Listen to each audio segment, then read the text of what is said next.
I'll never forget that day. I was sitting on the porch of the small house I share with my mother, watching the sun rise through the neighborhood's power lines. The smell of freshly brewed coffee mingled with the scent of the roses she tended so lovingly. It was a morning like any other in Atlanta, until a man, a complete stranger, crossed the street toward me. He looked exhausted, his face marked by days without rest. His clothes were dirty, his hands trembling, and even from a distance I could see that his eyes held something. Something that wasn't just hunger or thirst. It was sadness, despair, as if he had lost everything. And perhaps he had. At that moment, I felt something inside me, a mixture of curiosity and compassion. Something told me that this man wasn't there by chance. Little did I know that this encounter would change the course of my life forever. You know when something seems small, but your heart tells you it's the beginning of something big? That's what it was. Before he got any closer, I closed my eyes for a second and asked God to give me wisdom. I had no idea what was coming, but a soft voice inside me whispered, "Help him." And when I opened my eyes, he was already there, right in front of me, with the most sincere look I've ever seen. That's when he said, in a hoarse and tired voice, "Miss, could you lend me 50 reis? I promise I'll pay it back." And that's how it all began. At that moment, time seemed to stand still. 50 reis. That was exactly what I had saved in my wallet to buy my mother's medicine. And yet, something inside me couldn't simply say, no. I watched him for a few seconds, trying to understand if he was just another aimless man or if there was something deeper behind that request. His voice trembled, but it didn't sound fake. He didn't look at me with malice or pity. Just hope. And hope is a rare thing to see in someone who has lost everything. I could feel the coldness in his soul, that kind of loneliness that no blanket can warm. Before continuing, I want to say that I ask God to bless you with all His infinite love, giving you much health, peace, joy, and faith, because we can never lose faith in God, for He will never abandon us, because His love is eternal and infinite. I also take this opportunity to ask you to like the video and subscribe to the channel. This helps me a lot, thank you. I looked down at the ground, trying to find an excuse to refuse. But something stopped me. I remembered my grandmother's words, "When someone asks you for help, you are being tested by heaven." What if it were true? What if that man was one of those tests that God puts in our path to see how far our faith goes? With a trembling hand, I opened my purse and took out the crumpled 50-real note. It was the last money I had, but at that moment, I couldn't think of myself. I just held out the note, and he looked at it as if he had received a treasure. His eyes welled up, and for a second, I swear I saw genuine gratitude. "Thank you, miss. I won't forget this," he said. And before I could answer, he turned and disappeared around the corner. I stood there, my heart racing, feeling that something bigger was happening, even though I didn't yet understand what. The following hours were strange. An emptiness took hold of me, as if I had given away more than just money. It was as if a part of me had gone with that man. I kept wondering, would he come back? Would I see him again? In the days that followed, I tried not to think about it anymore. But his face wouldn't leave my mind. There was something different about him, something I couldn't explain. Sometimes I would wake up in the middle of the night and remember the expression in his eyes, that hidden gleam, as if he were carrying a secret. My mother, always wise, noticed I was distracted. "Amara, what's bothering you?" she asked while folding the clean clothes. I told her about the man and the money. I expected her to scold me, but to my surprise, she just smiled. "Daughter, when we give from the heart, we don't lose.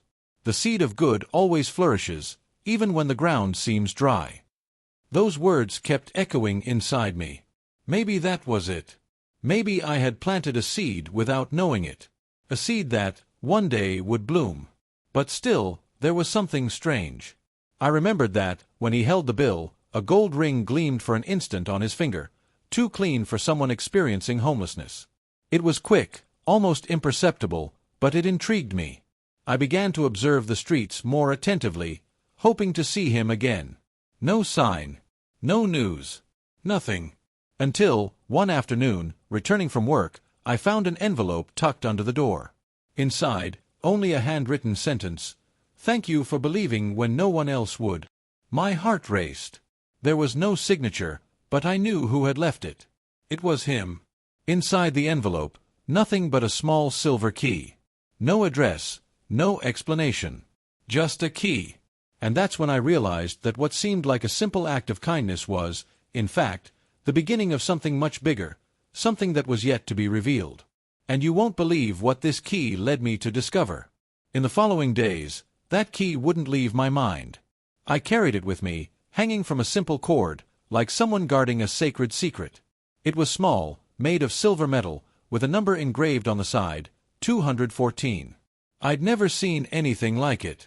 And every time I touched it, I felt a shiver, as if God were telling me, "Keep going, it's not over yet." At work, while serving customers at the bakery where I served coffee, I couldn't concentrate. The sound of the cups, the smell of warm bread, everything seemed distant. I looked at the door every minute, hoping to see that man come in. But he never appeared. One afternoon, a lady who always came to buy cakes looked at me curiously. "You seem pensive, dear. Is everything all right?" I smiled awkwardly and said yes. But inside, I was in turmoil. How could someone disappear leaving only a key and a phrase? What kind of message was that? I decided I needed to find out. I went to the city center, walking through the busy streets, observing every shop window, every hotel, every building that might have a number 214. I didn't have much money, but curiosity was stronger than fear. And, somehow, I felt that God was guiding me. When I passed in front of an old, red brick building, the number 214 engraved on the mailbox plate made my heart race. I stopped. I took a deep breath. This couldn't be a coincidence. I went inside. The doorman, a friendly, gray-haired man, looked at me suspiciously. "Can I help you, miss?" I showed him the key and asked if he knew where it was from. He frowned, thought for a moment, and replied, "Oh, this one looks like one of those old mailboxes. Nobody's used one of those in years." Then, calmly, he pointed to the back of the lobby.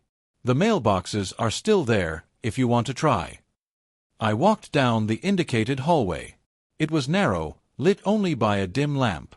The dusty mailboxes seemed forgotten in time. I ran my fingers over the numbers until I found 214. My hand trembled as I inserted the key. It turned with a soft click. Inside was just a beige, sealed envelope. No return address. No stamp. Just a handwritten letter, A. I took a deep breath before opening it. Inside, I found a letter written in firm handwriting. "Amara, I know you don't understand what's happening, but trust me. Not everything is as it seems. I keep my promises."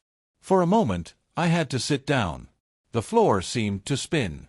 How did he know my name? How did he know where I lived, where I worked? And most importantly, who was this man really? I folded the letter and held it close to my heart. There was something comforting about the writing. It wasn't a threat, nor a joke. It was care. A kind of silent presence, as if someone up there was orchestrating everything. In the following days, small things began to happen. A bouquet of flowers left on the front door. A note with a verse from Jeremiah, "For I know the plans I have for you, declares the Lord." And every time something new came up, I felt the same butterflies in my stomach, the same ones I felt when I first met him. My mother, suspicious, thought it was a secret admirer. "Daughter, someone must have fallen for you." I laughed, but deep down I knew that wasn't it. There was a greater purpose behind it all. A plan. One night, I dreamt of him. He was clean, well-dressed, and smiling at me. Behind him, a golden light.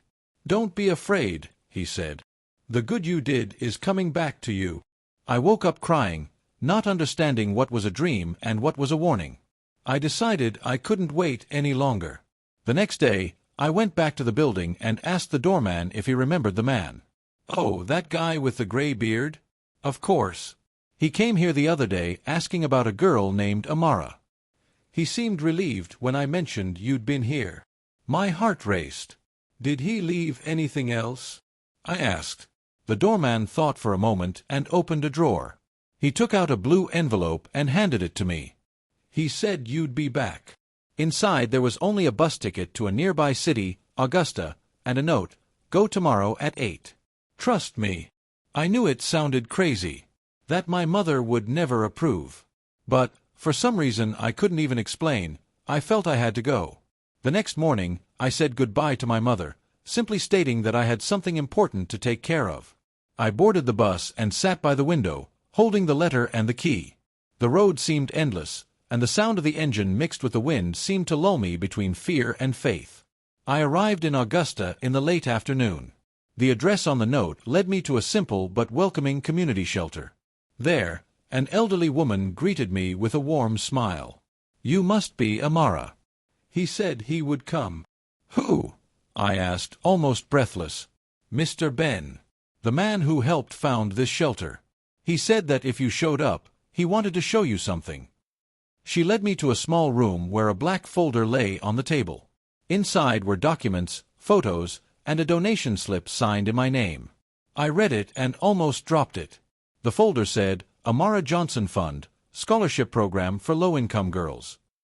I felt the tears welling up before I even understood.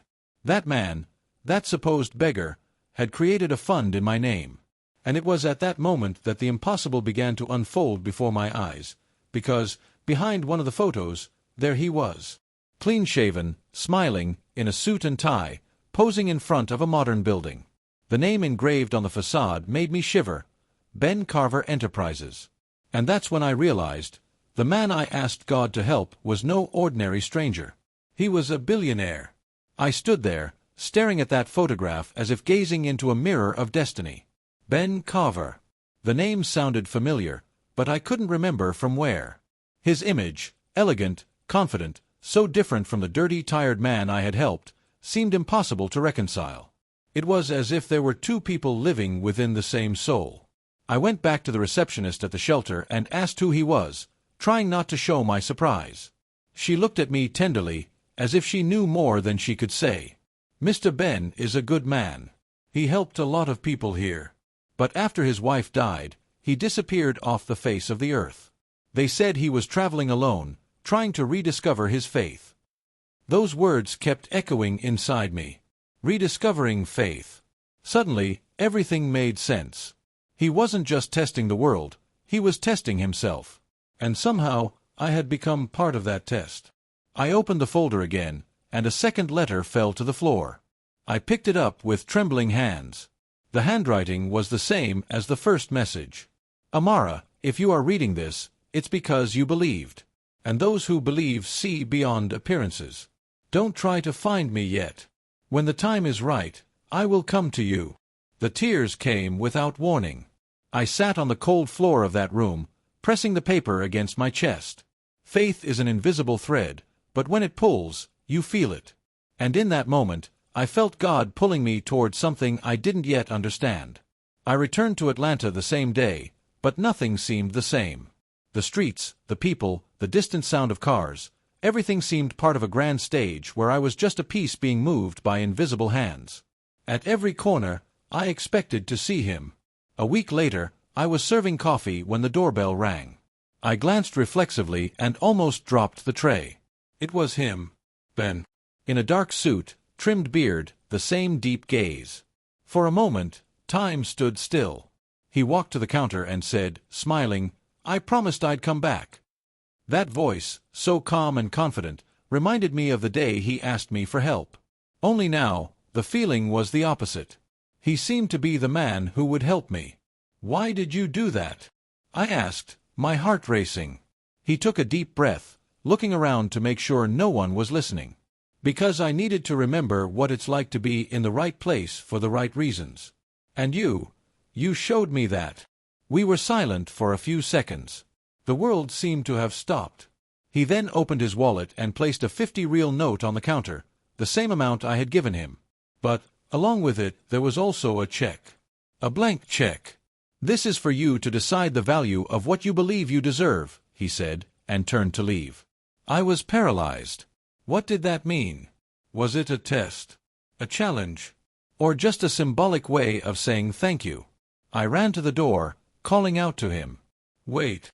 I don't want your money." He stopped, turned slowly, and replied, "Then perhaps you'd like to hear the truth." That phrase hung in the air. The truth. I followed him to the sidewalk, and he invited me for a walk. We walked in silence for a few blocks until he began to tell his story. My name is Benjamin Carver.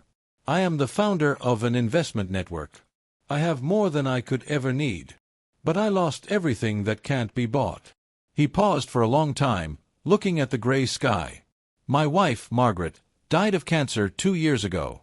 Before she passed, she told me, "Ben, you live surrounded by wealth, but you've forgotten what true generosity is. One day, when you're ready, find someone who still believes in good, even if they have nothing, and learn from that person." My chest tightened. I understood what he had done. He disguised himself, not to deceive the world, but to prove that good hearts still existed, and that his wife's faith had not been in vain. "And why me?" I asked, my voice choked with emotion. He smiled, his eyes welling up with tears. "Because when everyone looked at me with fear or contempt, you looked with compassion. You saw me. And when a person is truly seen, God smiles." That sentence pierced me like an arrow. I felt like crying and smiling at the same time. He then took a small box out of his pocket and handed it to me. Inside, a simple necklace with a key-shaped pendant, identical to the one I had received before. "This is the second part of your story," he said. "Use it. It will open doors for you that money never could." I returned home that night in silence, the necklace clutched in my hands. I couldn't sleep. Part of me was ecstatic, another part confused. Why me? What did God want to show me through that man? The next day, when I arrived at the bakery, my manager called me into his office. "Amara, I received a strange call yesterday. A man offered to pay for your studies if you agree to study business administration. He said you have talent and shouldn't waste it." I was speechless. "How did he know that?" I asked. The manager shrugged. "I just said his name. Mr. Carver." My legs felt weak. God was truly at work. Every piece was falling into place in a way I could never have imagined. I returned home and found my mother on the porch, smiling. "You received something, daughter." It was a letter, with the same gold seal as the previous ones. Inside, a formal invitation. "Mrs. Amara Johnson, your presence is expected at the Carver Educational Fund's thank you dinner. Friday at 7. I didn't know whether to laugh, cry, or faint. Everything was happening so fast it felt like a dream. On Friday, I wore the only blue dress I owned. My mother cried when she saw me ready. "You deserve the world, daughter." And maybe the world is starting to realize that. I arrived at the elegant hall, my heart racing. The lights, the sound of the piano, the expensive perfume in the air, everything seemed unreal. And then the master of ceremonies announced, into the microphone, "Ladies and gentlemen, the founder of the fund, Mr. Benjamin Carver, wishes to say a few words." He went up on stage. And when our eyes met, I felt time stop again. But what he said next changed everything I believed about faith, purpose, and destiny. The hall was silent when Ben stepped onto the stage. The lights reflected off his dark suit, and the subtle glint in his eyes betrayed that something important was about to happen. People whispered, curious, unaware of the weight of the words they were about to hear. He gripped the microphone firmly and took a deep breath. "Exactly 6 months ago," he began, "I experienced something that completely changed the way I see the world." His voice echoed with both strength and sweetness. I held my breath. He was about to expose me in front of everyone, and part of me dreaded that. "I was a man with everything money could buy," he continued.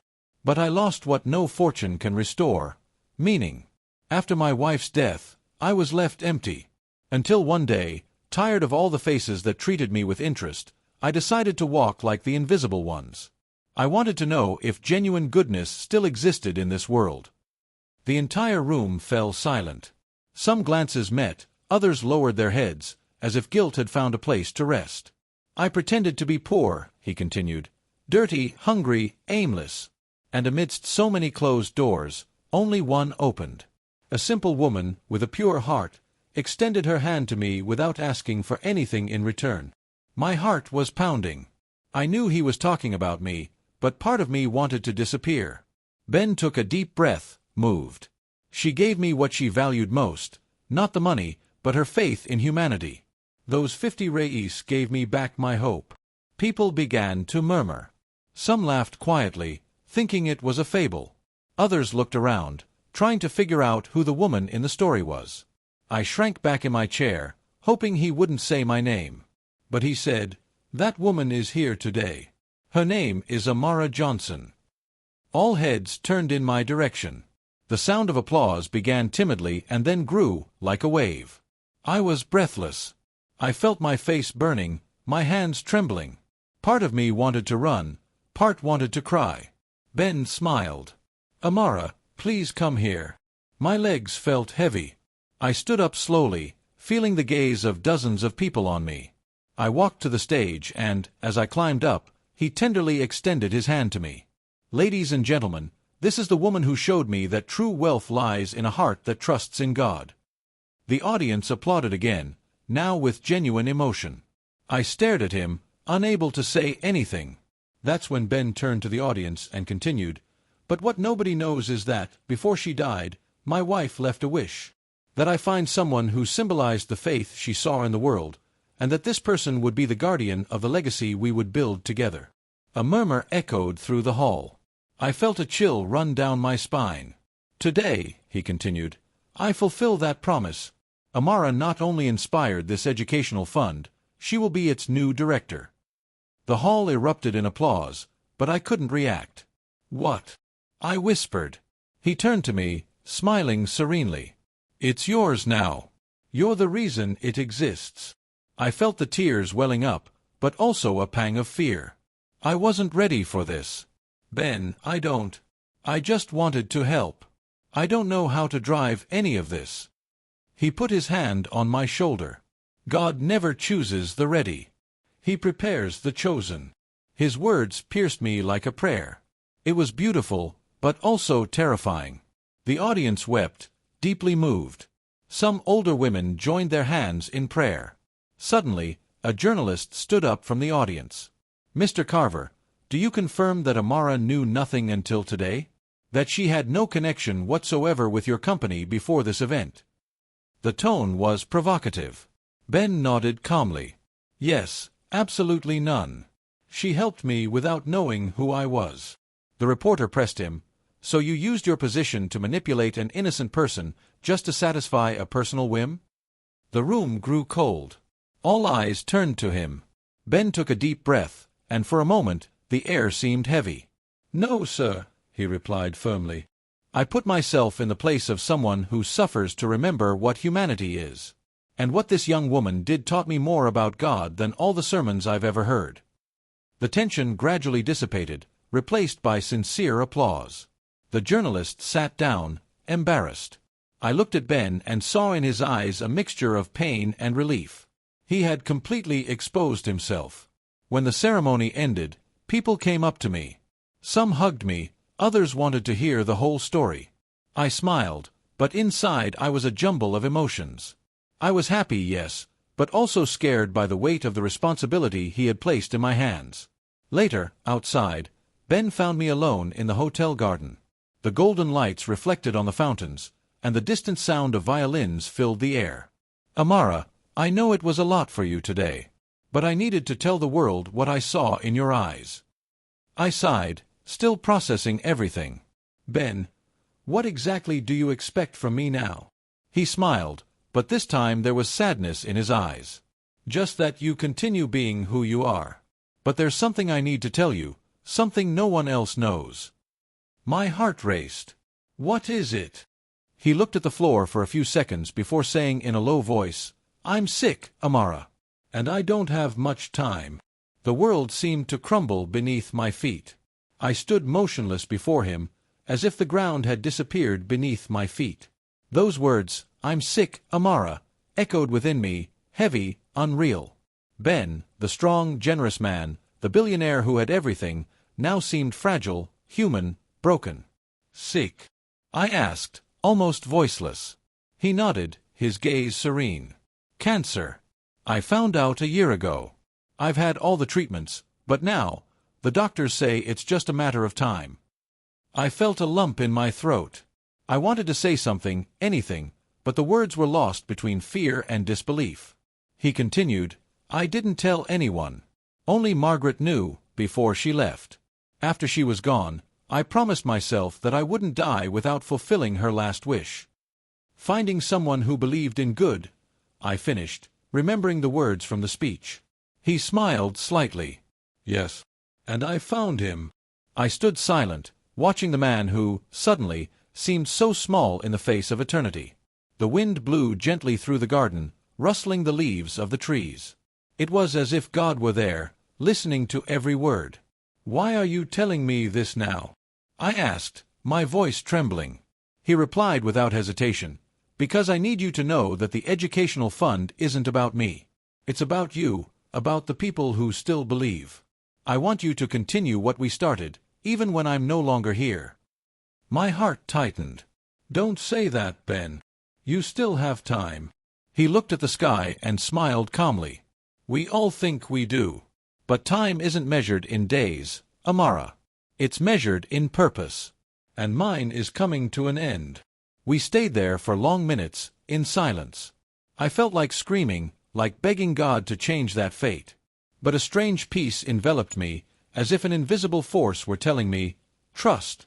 I am taking care of it." That night, I prayed like never before.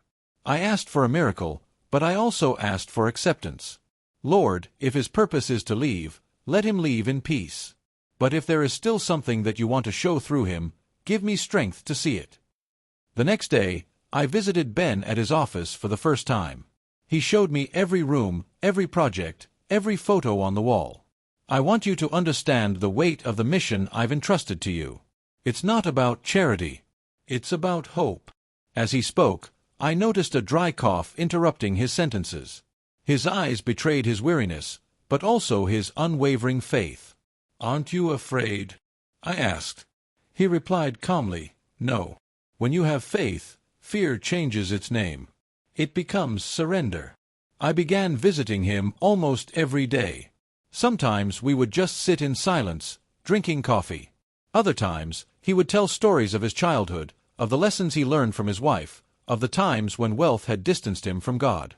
One afternoon, I found an open Bible on his desk. The bookmark was on Romans, chapter 8.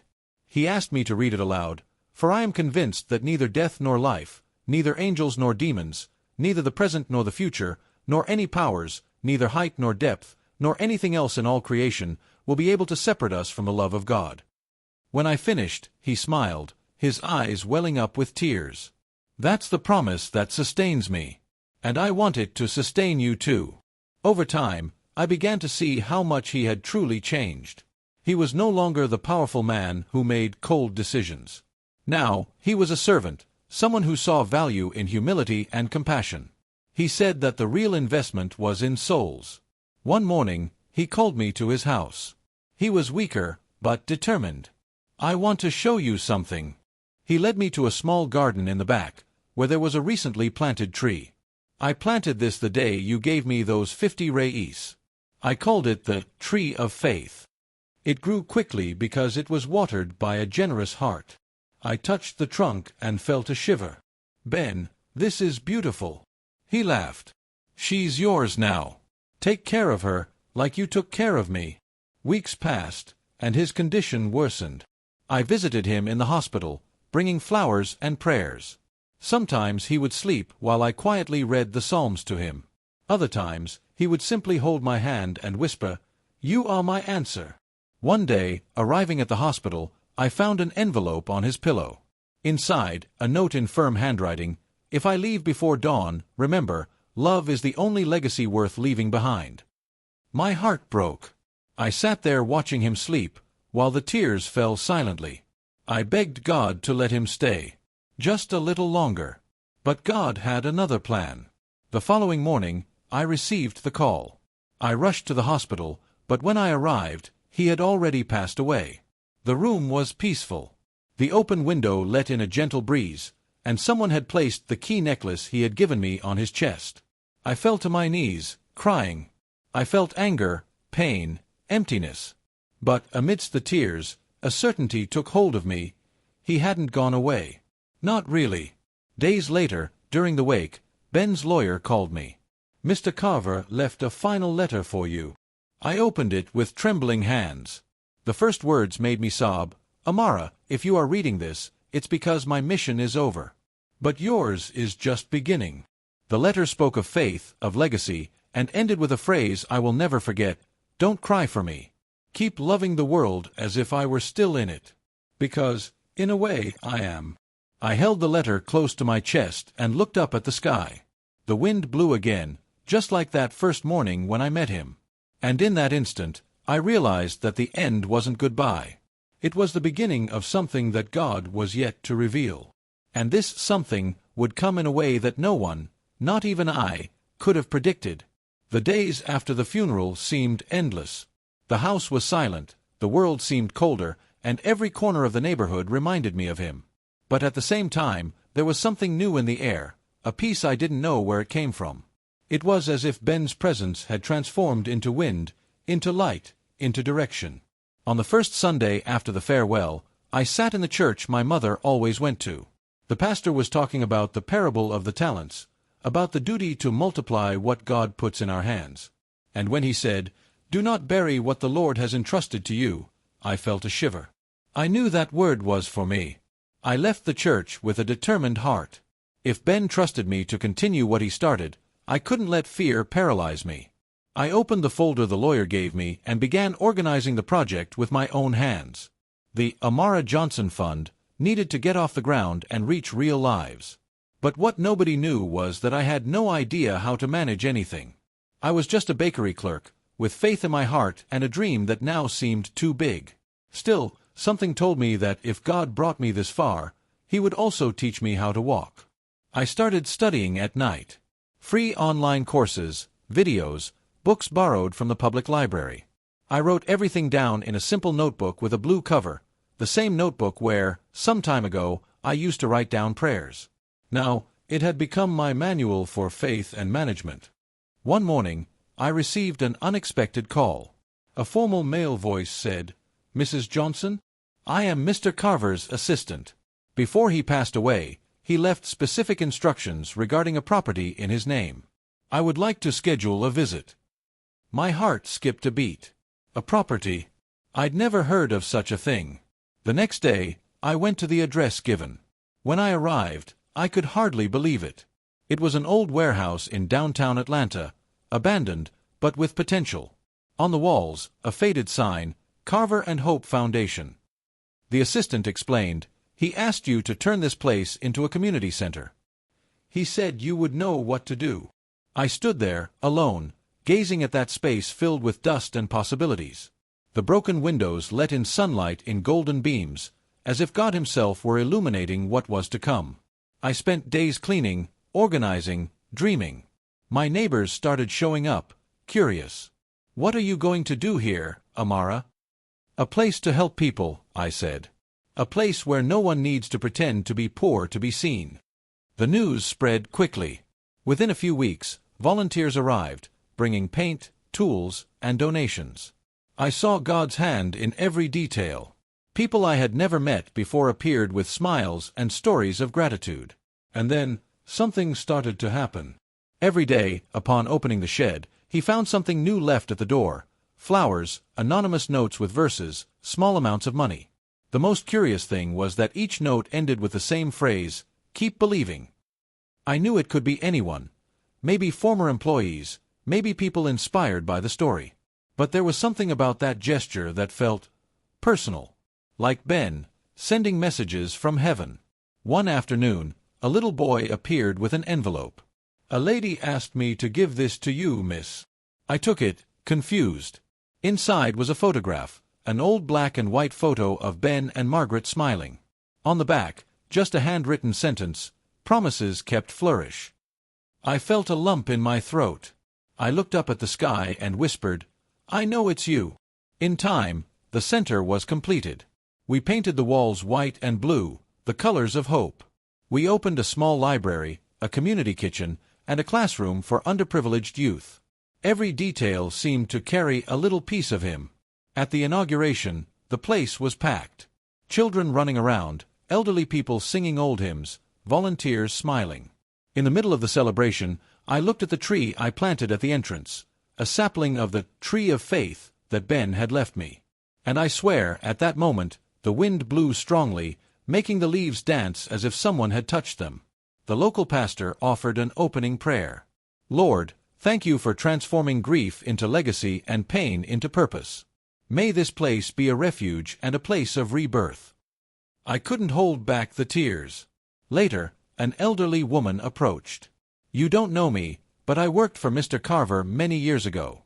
He always said that one day his love for Margaret would become a living project. And now I see it here.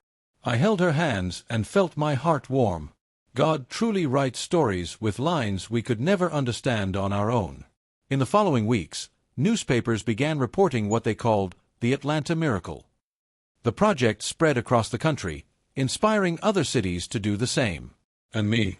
I just kept saying, it wasn't me. It was God. And a man who believed. But amidst the joy, one night I received an unexpected visit. A handsome young man in a suit appeared at the center's door. Good evening, Mrs. Amara. My name is Lucas Carver. The last name made me freeze. Carver. He nodded. I'm Ben's son. Time seemed to stand still. And in his eyes, I saw something that mixed longing, curiosity, and a secret. His name kept echoing in my mind, Lucas Carver. For a moment, I thought I'd misheard. But the way he looked at me made it clear it wasn't a coincidence. The same unsettling gaze, the same unsettling calmness of Ben, only now, with something more, distrust. I needed to meet you, Mrs. Johnson, he said, his voice cold and controlled. I've heard a lot about you. I invited him in. He observed everything around him with analytical eyes, as if each wall hid a lie. My father left this place in your name, he began. But, with all due respect, I still don't understand why. I felt the air grow heavy. Ben believed this center was his and Margaret's dream. And he wanted me to continue the work, I replied, trying to keep my voice steady. He laughed, a short, bitter laugh. Yes, my father believed in a lot of things, including people he barely knew. His words cut deep. But I held back. I knew I couldn't react with anger. Lucas, I didn't ask for anything. I just did what my heart told me to do. He crossed his arms, staring at Ben's photo on the wall. My father was an intelligent man, but also impulsive. He always sought meaning where there was none. I remained silent. Sometimes, pain makes people speak with thorns. Why are you here, Lucas? I asked. He stared at me for a moment before saying, because I found something in his files. And I need to understand if you really were who he said you were. My heart raced. What did you find? He hesitated for a second, then pulled an envelope from his pocket. Inside was a copy of Ben's will, but with an extra, handwritten page that I'd never seen before. The handwriting was Ben's. The letter read, if Lucas ever reads this, I want him to know that love isn't divided, it's multiplied. The woman who once helped his father showed me what faith means. And what I never had the courage to tell him is that she's also part of my past. Part of my past. I read aloud, confused. What does that mean? Lucas took a deep breath, his eyes welling up with tears. You didn't know, did you? What are you talking about, Lucas? He lowered his gaze and took a small, old photograph from the envelope. It was a young, black woman with a serene smile, holding a baby. On the back, a date, and the name, Amara Johnson, 1990. I felt the ground disappear beneath me. This can't be. Lucas stared at me. My father met your mother many years ago, before he married Margaret. They had a brief but intense relationship. When he returned to Atlanta, he never heard from her again. Until the day you gave him 50 reis. The world stopped. My whole body was trembling. Are you saying that? Yes, he replied, his voice firm but trembling. You are Ben Carver's daughter. For a moment, everything disappeared, the voices, the wind, the world. Only the sound of my heart pounding in my chest remained. Memories flashed before my eyes like a film, the way he looked at me on the first day, the tenderness with which he spoke to me, the peace I felt near him. It was as if the entire universe had brought me back to him, not by chance, but by blood. I sat down slowly, trying to breathe. Lucas approached. "I didn't come here to attack you. I came to understand. Because my father spent the last months of his life talking about you. And now I know why." Tears streamed down my face uncontrollably. "Did he know?" I asked, almost whispering. Lucas nodded. "He found out shortly before he died. He asked God to give him time to tell you. But time didn't wait." I cried like a child. Suddenly, every gesture of Ben's took on a different meaning. His proud look, his confidence, his devotion. He knew. He knew all along. Lucas approached and placed the letter on the table. He divided everything equally. "Half for me, half for you." He said it was his way of uniting what the past had separated. I looked at him, still confused. "And how do you feel about that?" He took a deep breath, his eyes welling up with tears. Anger at first, then shame. Now, maybe gratitude. Because, for the first time, I understand who he really was. We remained silent for long minutes. It was as if Ben himself were there, watching from somewhere, smiling. Lucas looked around, watching the children playing in the center's courtyard. "You know, when I arrived, I thought this place was crazy. But now I see what my father saw. You transformed pain into a miracle, Amara. He would be proud." His words pierced me like light. "It wasn't me, Lucas. It was God. He just used the right people." He smiled for the first time. "I think I understand now why my father believed in this so much." Before leaving, he handed me a small white envelope. "I found this in his office safe. It was addressed to you." I waited for him to leave, sat down, and opened it. Inside, a short letter. "My daughter, God's love is the only thing that reconciles what life has separated. Don't look for me in the past. Find me in what is blossoming. I love you, Dad." I broke down in tears. I ran to the garden, where the tree of faith grew strong. The wind blew fiercely, and for a moment, I swear I heard his voice, soft, distant, but real. "I promised I would return, remember?" I knelt there, between pain and joy, between longing and miracle. And I understood, God doesn't bring people together by chance. He writes destinies with lines that time cannot erase. And in that instant, I realized that Ben Carver's true legacy wasn't money, buildings, or foundations. It was the reunion of two sons, one by blood and the other by faith, united by a love that never dies. But what Lucas would reveal to me in the following weeks would show that Ben's legacy still held one more secret. In the days that followed the revelation, my heart still refused to understand. Daughter. Ben Carver's daughter. The word echoed within me like an ancient echo, a story that time had hidden in the subtext of life. Sometimes I would wake up in the middle of the night, staring at the ceiling, and wonder, why now, Lord? Why only after he's gone? But God is never late. He simply acts at the right time. Lucas began showing up frequently at the community center. At first, our relationship was cautious. He was still carrying the pain of losing his father and the weight of discovering he had a sister. I, on the other hand, was trying to balance astonishment and gratitude. One day, while we were organizing donations, he approached, holding an old painting he had found in the storage room. "I think it belonged to my father," he said. It was a painting of a golden field, with a house in the background and two small figures holding hands. In the corner, an inscription, "Home is not a place. It's a purpose." Home isn't a place. It's a purpose. I read aloud, feeling a shiver run down my spine. He smiled, for the first time without sadness. "Sounds like something the old man would say, doesn't it?" I laughed. "It does." He always talked about purpose. It was there, among boxes and dried paint, that our relationship began to change.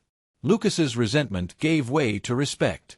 He started helping with the entrepreneurship classes, sharing what he knew about business, and I continued taking care of the families and the young people. Together, we realized something curious.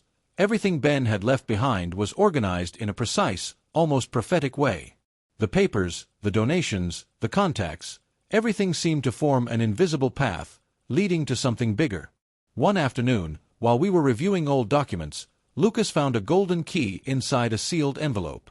On the paper, only a handwritten sentence, "When faith and blood unite, open what I left in the place where it all began." We looked at each other, confused. "The place where it all began?" I asked. Lucas thought for a moment. Maybe he's talking about Margaret's house. The next day, we drove to the carver's former residence, a secluded property surrounded by fields. The place was empty, but still breathed memories. The walls held the soft scent of flowers and books. We explored the house in silence until Lucas stopped before the fireplace. My father always said this was the soul of the house. He inserted the key into a small, almost unnoticed slot. A soft click echoed. The wooden panel moved slowly, revealing a secret compartment. Inside, a metal box with a seal, Carver and Hope. My heart skipped a beat. We opened it carefully. Inside, there were 3 objects: an old Bible, a photograph of Margaret holding a baby, and an envelope with our names written together. Amara and Lucas. His hand trembled as he opened the envelope. Inside, a long letter, written calmly and with emotion. "My children, if you are reading this, it means you have finally understood what I tried to build. It wasn't an inheritance. It was reconciliation. The world teaches that blood unites families, but it is love that sustains. The center you have created is the home that Margaret and I dreamed of, a home where no one is invisible. Stay together. When you two work side by side, the miracle I began will multiply." Tears streamed down our faces even before we finished reading. Lucas looked at me and said, his voice choked with emotion, "He knew all along." I nodded. And so did God. We sat by the fireplace in silence, each of us lost in thought. For a moment, the wind blew through the window, and the flame flickered, but did not go out. Lucas smiled. He always said that the fire of faith doesn't go out easily. We returned to Atlanta that night with light hearts and a new mission. The center would now be called Carver Johnson Foundation, the House of Hope. On the day of the reopening, people packed the courtyard. The church choir sang Amazing Grace, and the sun was setting behind the trees, painting the sky gold. Lucas came up on stage beside me and said, "My father believed that love could transform the world. Today, I believe it too." When it was my turn to speak, I felt the Holy Spirit envelop me.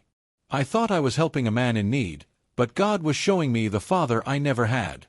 Ben didn't leave me alone. He left me a family, a mission, and a purpose. People applauded, moved. Tears streamed down every face. And when I looked up at the sky, I saw something that made me shudder, a white butterfly landing on the tree of faith. It stayed there for a few seconds, slowly fluttering its wings, before flying towards the horizon. I felt such a great peace that I couldn't contain my smile. It was as if God was saying, "I kept my promise." That night, Lucas and I walked together to the garden. The wind was blowing lightly, the same wind that always came when Ben wanted to talk to me without words. Lucas looked at me and said, "You know what I think? He didn't want us to succeed him. He wanted us to meet." I nodded, my heart full. And we did it. But just as we were about to get into the car, Lucas turned and looked at the starry sky. "Do you believe he still guides us?" I smiled, feeling the same shiver I felt the first time I met Ben. "I don't just believe it. I feel it." And at that moment, the distant sound of a bell echoed from the top of the hill, even without wind, even without a church. A soft, almost celestial sound. Lucas looked at me in surprise, and I simply said, "He's saying we're not finished yet." Because sometimes, the real miracle isn't what ends. It's what continues. The following months were the most intense of my life. The Carver Johnson Foundation grew like a tree watered by God's grace. The rooms that were once empty now echoed with laughter, voices, songs, and prayers. What began with 50 reis and a gesture of compassion had become a transformative movement. One morning, I arrived early at the center. The sun had barely risen, but there was already a line of people at the door. Mothers, young people, the elderly, all seeking help, guidance, hope. That was the true miracle, seeing hearts rekindled. As I walked down the hallways, I saw a girl of about 10 sitting with a notebook in her lap, drawing a tree with a man and a woman holding hands. "It's the tree of faith," she said when she noticed me looking. "The teacher said it was born when someone helped a poor man. Is that true?" She smiled, moved. "Yes, dear. And that tree is now growing in many hearts." The girl smiled back and completed the drawing with a huge sun. In that instant, I felt that Ben was there, perhaps not physically, but physically. God had transformed his life into a seed, and each life touched was a new fruit blossoming. That week, we received an anonymous donation. The amount was too large to be a casual one. A simple note accompanied the check, so that no one ever has to ask for 50 reis to be seen. I looked at Lucas, who smiled and said, "He's still working, he just changed his address." The center began to expand. New branches sprang up in other cities: Memphis, Charleston, Dallas. Each one carried with it a story of faith, generosity, and reconciliation. The news spread, and people from all over the country wanted to visit the place where a miracle began with a loan. One night, I sat alone in the garden, watching the lights on downtown. I remembered everything: my first meeting with Ben, the silver key, the letters, the tears. And I realized that, in every moment of doubt, God had answered. Sometimes with silence, sometimes with signs, but always with love. Lucas approached with 2 mugs of tea. "You know what I realized," he said, sitting down next to me. "My father left behind a multi-million-dollar project, but the most valuable part of it was invisible." I looked at him, curious. "Invisible?" "Yes," he replied. "He left faith. Faith is not measured in numbers, but in courage." We stood there in silence, watching the children playing in the street despite the cold night air. The sound of their laughter seemed like a living prayer rising to heaven. Days later, we received a visit from a reporter who wanted to do a story about the foundation. During the interview, he asked, "Mrs. Johnson, what drives all of this? What keeps this flame burning?" I answered without thinking, "The memory of a man who believed that God's love can change a person's destiny, and the certainty that he still acts, even when we don't understand." That afternoon, after the interview, an elderly man entered the center. His eyes were brimming with tears, and he was holding a small envelope. "Miss, can I tell you something?" he asked. "A long time ago, I met Ben Carver. He helped me when I had nothing left. He said that one day someone would do for me what he did for others. I think that day has arrived." Inside the envelope, there was an old newspaper clipping with the headline, "Billionaire Secretly Helps Families," and a handwritten sentence, "Faith is not what we see, it's what we do despite what we don't see." The man said goodbye and disappeared into the streets. We never saw him again. But that night, the wind blew so hard that the windows vibrated. And in the garden, the tree of faith blossomed out of season. White flowers bloomed in the dead of winter. People gathered around, taking pictures, crying, singing hymns. And, amidst the murmur, a little girl pointed to the tree trunk. "Look, there's something here." Among the roots, there was a small golden plaque, buried beneath the earth. We cleaned off the dust, and the words engraved on it made me tremble. "Faith begins when the impossible becomes inevitable." Ben Carver. I fell to my knees, crying. It wasn't a coincidence. It was God, once again, showing that love never dies, it only changes form. That night, the whole center gathered to pray.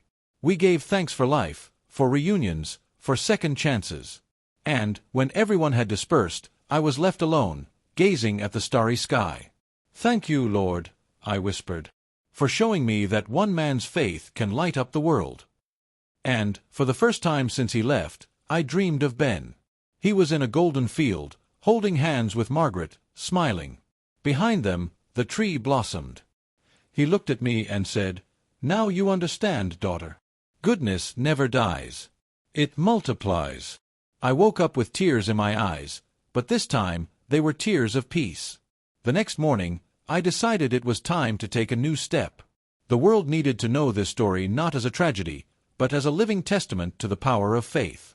And it was there, in that same garden, that I began to write the first words of what would become the book. 50 reis and a miracle. But what happened when it was published, nobody, not even I, could have imagined. The book took a year to complete. Each word was a prayer, each page a vivid memory. I wrote it during silent nights, my heart torn between longing and gratitude. I called it 50 Reis and a Miracle, because that's exactly what it was, the beginning of everything. A simple gesture, an act of faith that moved heaven. When the publisher decided to publish it, I wasn't expecting much.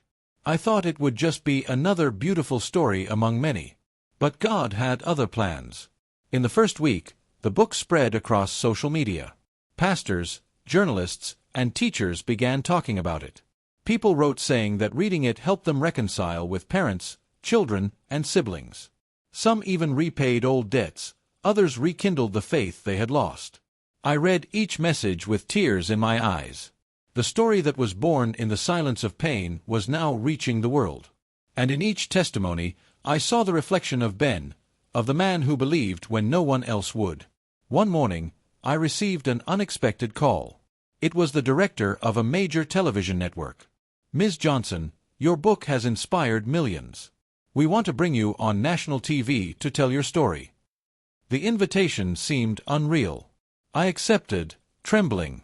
On the night of the interview, I wore the same blue dress I wore to the dinner where I met Ben as a billionaire. I looked in the mirror and whispered, "Lord, speak for me. Let them see your power, not mine." The studio was full. The lights, the audience, the cameras, everything was new, daunting, but at the same time, familiar. When the host asked, "What did you learn from all this?" I replied without thinking, "I learned that good never dies. It transforms into a legacy. And when we give the little we have, God makes it multiply into the impossible." The audience gave a standing ovation. Some people were crying. And at that moment, something incredible happened. The studio lights flickered, and a gentle breeze passed through the curtains, even with everything closed. A light floral scent filled the air. The presenter looked around, confused. I smiled. "It's just a reminder," I said, "that he's still around." After the show, book sales exploded. In just a few months, 50 Reis and a Miracle, it became a worldwide phenomenon. It has been translated into 20 languages and read in churches, schools, and prayer groups in many countries. But the greatest miracle was yet to come. One day, I received a letter with no return address. Inside, there was only an airline ticket and a note, "Go to the place where it all began." My heart raced. I caught the first flight to Atlanta. I went straight to the old neighborhood where my mother and I lived before everything happened. The little wooden bench was still there on the porch. I sat down and closed my eyes. That's when I heard it. A soft, metallic sound, falling near the gate. I looked at the ground and saw a silver key, identical to the one from the first day. I picked it up with trembling hands. On the back, engraved, were the words, "Promise fulfilled." Tears streamed down my face before I could even breathe. I looked up at the sky and the wind blew strongly, shaking the trees, as if the sky itself were answering. At that very moment, my phone rang. It was Lucas. "Amara, you won't believe it. A truck full of books just arrived here. An anonymous donation to distribute for free to shelters and schools. And guess the name of the transport company." I swallowed hard. "Which one?" "Carver and Hope Logistics." My heart stopped for a second. That company no longer existed since Ben's death. Lucas tried to find its origin, but there was no record. No payments, no signatures. Nothing. That night, I returned to the garden at the center. The tree of faith swayed in the moonlight. I sat beneath it and silently gave thanks. "Lord, I understand.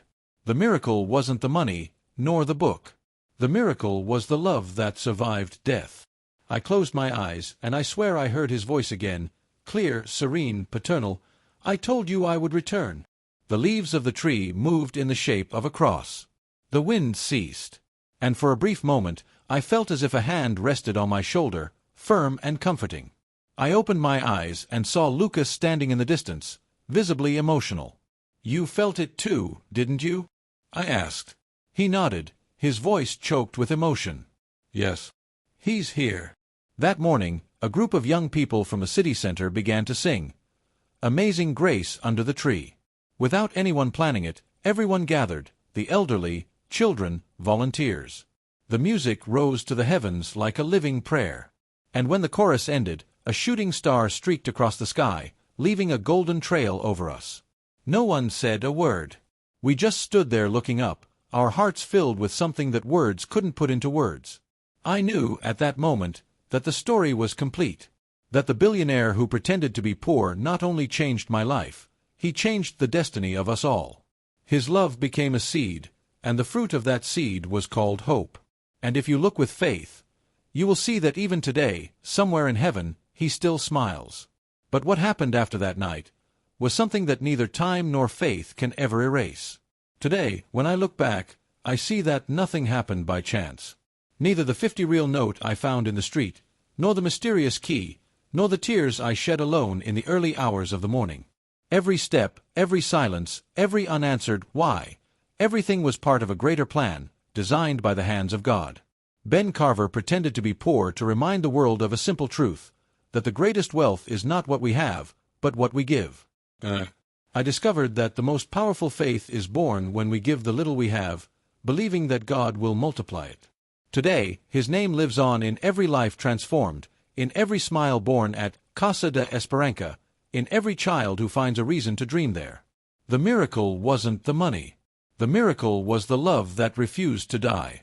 And perhaps that's the most beautiful lesson of all. When you help someone, you become part of God's divine plan, even without realizing it. Sometimes I think about that day he asked for the 50 reis. If I had said, no, maybe none of this would exist. And that's why I'm asking you now, from the bottom of my heart. Have you ever thought about how many blessings are hidden behind a simple act of kindness? What if God placed someone in your path today, asking for help? Would you recognize them? I don't know what you're going through, but I know one thing. God continues to write stories.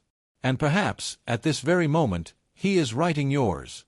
If this story touched your heart, if you believe that faith can change destinies, share this message. Let it reach someone who needs to hear it. Before I go, I want to tell you something from the bottom of my heart. May the Lord cover you with His infinite love, grant you health, peace, joy, and faith. May hope never be lacking in your heart, nor light on your path. For God never abandons hearts willing to love. And, if possible, like this video and subscribe to the channel. Not for myself, but so that more people can be reached by stories of faith, forgiveness, and miracles. Because when you spread good, good returns multiplied. And always remember, sometimes, the miracle you're hoping for begins with the little you decide to give.